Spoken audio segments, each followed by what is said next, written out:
Hidden lessons Hindi में आपका स्वागत है। आज का ये अध्याय किसी किताब का सिर्फ सार नहीं है, बल्कि उस जिंदगी की कहानी है जिसे आप रोज जीते हैं, महसूस करते हैं, लेकिन कभी ठीक से समझ नहीं पाते।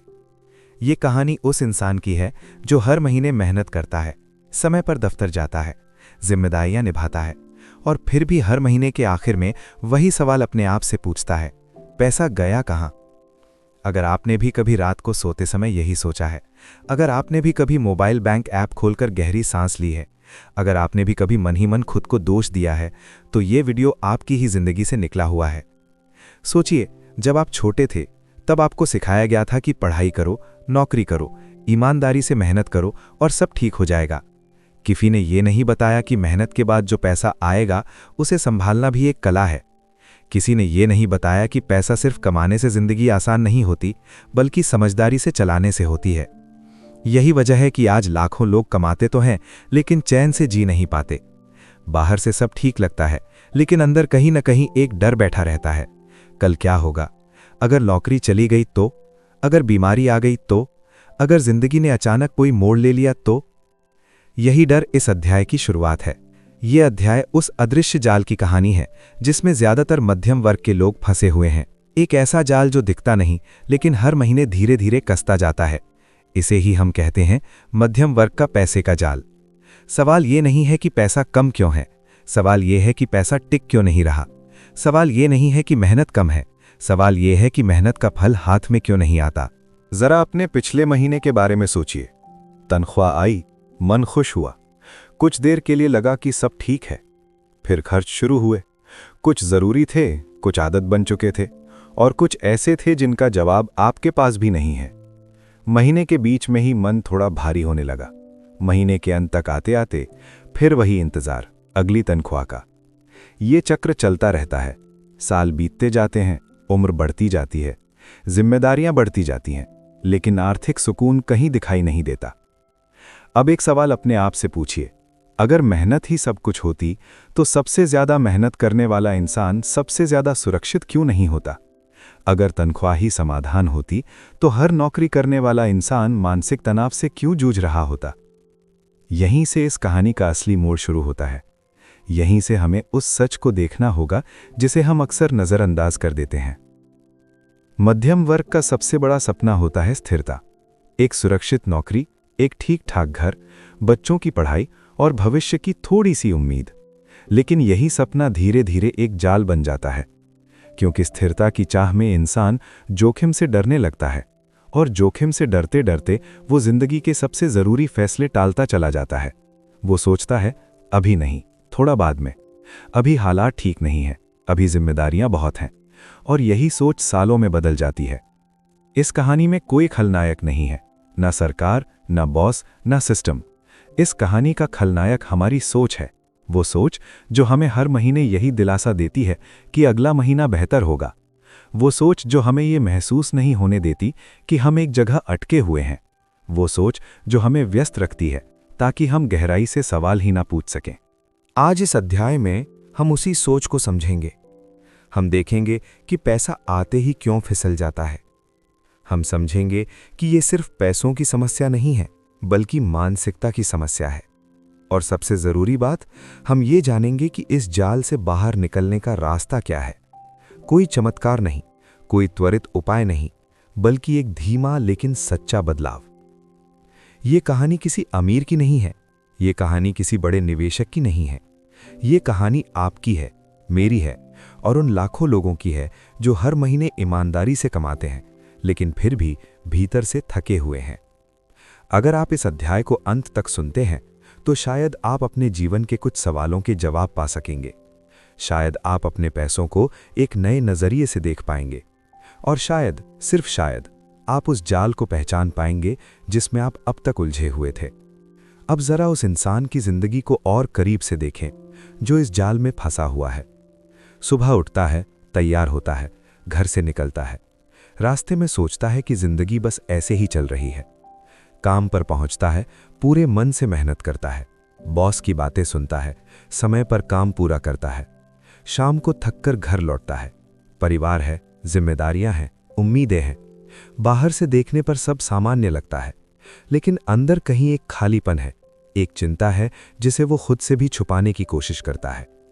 ये चिंता अचानक पैदा नहीं होती, ये धीरे धीरे बनती है। जब वो देखता है कि उसकी तनख्वाह बढ़ी लेकिन खर्च उससे भी तेज बढ़ गए, जब वो देखता है कि उसके आसपास के लोग नई चीज़ें खरीद रहे हैं, बेहतर जीवन जी रहे हैं, और वो भी उसी दौड़ में शामिल हो जाता है, उसे लगता है कि अगर उसने भी वही नहीं किया तो वो पीछे रह जाएगा। यही तुलना उसे मजबूर करती है और यही मजबूरी उसे उस जाल में और गहराई तक ले जाती है। असल में मध्यम वर्ग का सबसे बड़ा दबाव बाहर से नहीं, भीतर से आता है। समाज का दबाव तभी काम करता है जब हम उसे अपने भीतर जगह देते हैं। हर नया खर्च एक छोटा सा समझौता होता है, हर समझौता एक आदत बन जाता है, और हर आदत धीरे धीरे जिंदगी की दिशा तय करने लगती है। इंसान सोचता है कि वो अपनी जिंदगी खुद चला रहा है, लेकिन असल में उसकी आदतें उसे चला रही होती हैं। अब यहाँ एक बहुत गहरी बात समझने की जरूरत है। पैसा अपने आप में ना अच्छा है ना बुरा, पैसा सिर्फ एक साधन है।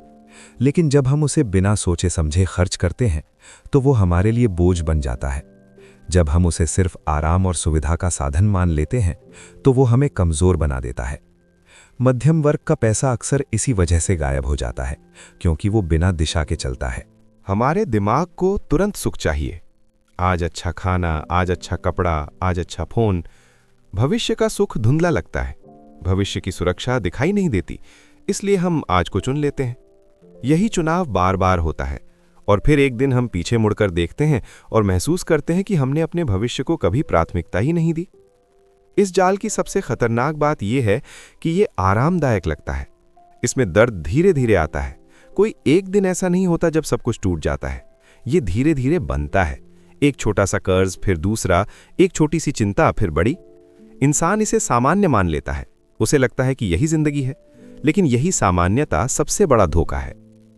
अब जरा उस दिन की कल्पना कीजिए जब अचानक कोई समस्या आ जाए, नौकरी चली जाए, बीमारी आ जाए या कोई बड़ा खर्च सामने आ जाए। तब वही इंसान समझता है कि उसके पास कोई सहारा नहीं है। वो सोचता है, काश मैंने पहले कुछ अलग किया होता, काश मैंने अपने पैसों के साथ थोड़ा समझदारी दिखाई होती। लेकिन तब बहुत देर हो चुकी होती है। यहां पर हमें एक बहुत जरूरी बात समझनी होगी। मध्यम वर्ग का जाल सिर्फ पैसों का नहीं है, ये सोच का जाल है। ये सोच हमें सिखाती है कि जैसे तैसे चल रहा है वही काफी है। ये सोच हमें सिखाती है कि बदलाव जोखिम भरा है। ये सोच हमें सिखाती है कि सुरक्षा ही सबसे बड़ी चीज है। लेकिन सच ये है कि बिना समझदारी के सुरक्षा भी एक भ्रम बन जाती है। अब सवाल ये है कि इससे बाहर कैसे निकला जाए। इसका जवाब किसी किताब के एक पन्ने में नहीं मिलेगा, इसका जवाब किसी एक सलाह में नहीं छुपा है। इसका जवाब आपकी सोच बदलने में है। जब आप ये मान लेते हैं कि आपकी समस्या आपकी तनख्वाह नहीं है बल्कि आपकी आदतें हैं, तभी बदलाव शुरू होता है। जब आप ये स्वीकार करते हैं कि आप अपने पैसों के साथ भावनात्मक निर्णय लेते हैं, तभी आप उन्हें नियंत्रित कर पाते हैं। इस अध्याय का सबसे बड़ा मोड़ यही है, ये समझ कि पैसा आपकी जिंदगी का मालिक नहीं है, आप उसके मालिक हैं। जब तक आप ये नहीं मानेंगे तब तक आप उसी चक्र में घूमते रहेंगे। लेकिन जिस दिन आप ये मान लेते हैं, उसी दिन आप जाल से बाहर निकलने का पहला कदम उठा लेते हैं। अब कहानी उस मोड़ पर आती है जहां इंसान ठहर कर सोचता है। वो पहली बार अपने पैसों को दुश्मन की तरह नहीं बल्कि एक संदेश की तरह देखता है। वो समझने की कोशिश करता है कि पैसा उसे क्या बता रहा है। उसे एहसास होता है कि हर खर्च एक कहानी कहता है, हर आदत उसके भीतर की किसी कमी को पूरा करने की कोशिश कर रही है। और जब वो इस सच्चाई को स्वीकार करता है, तभी उसके भीतर एक नया रास्ता खुलता है। इस नए रास्ते पर कोई जल्दी नहीं होती, यहाँ कोई चमत्कार नहीं होता, यहाँ सिर्फ धैर्य होता है और ईमानदारी होती है।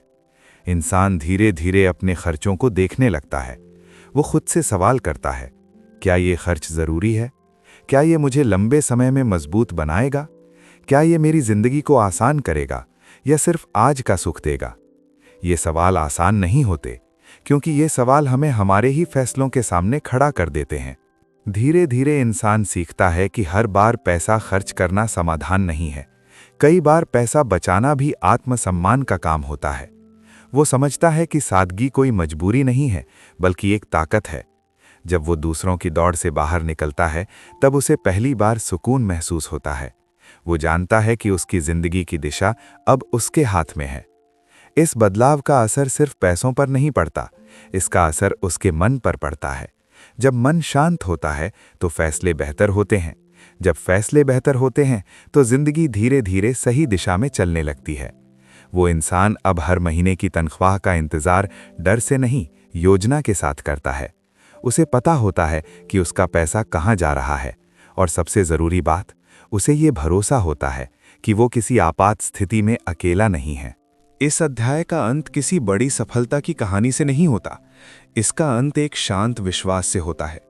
उस विश्वास से कि अगर इंसान चाहे तो वो इस जाल के बाहर निकल सकता है। उस विश्वास से कि मध्यम वर्ग होना कोई अभिशाप नहीं है। अभिशाप है बिना सोचे समझे जीना। जब इंसान सोचकर जीना सीख लेता है तो वही जिंदगी धीरे धीरे बदलने लगती है। आज अगर आप ये वीडियो यहाँ तक सुन पाए हैं तो इसका मतलब है कि कहीं ना कहीं ये कहानी आपकी अपनी कहानी है। इसका मतलब है कि आप बदलाव के बारे में सोच रहे हैं, और यही सोच सबसे बड़ा कदम है। जिंदगी एक दिन में नहीं बदलती, लेकिन सही दिशा में सोचना शुरू होते ही उसका रास्ता बदलने लगता है। इस अध्याय का छुपा हुआ सबक यही है, पैसा आपकी जिंदगी का आईना है। वो आपको वही दिखाता है जो आप भीतर से हैं। अगर आप भीतर से बिखरे हुए हैं तो पैसा भी बिखर जाएगा। अगर आप भीतर से स्पष्ट हैं तो पैसा एक साधन बन जाएगा, बोझ नहीं। अगर आपको ये कहानी अपनी लगी, अगर आपको लगा कि इसमें आपकी ज़िंदगी के कुछ पन्ने छुपे हुए हैं, तो इस वीडियो को पसंद करें। हिडन लेसन्स हिंदी को सब्सक्राइब करें ताकि ऐसे ही अध्याय आपके जीवन तक पहुंचते रहें, और इसे उस इंसान के साथ साझा करें जिसे आज इस सच की सबसे ज़्यादा ज़रूरत है। क्योंकि कभी-कभी एक कहानी किसी की पूरी सोच बदल सकती है।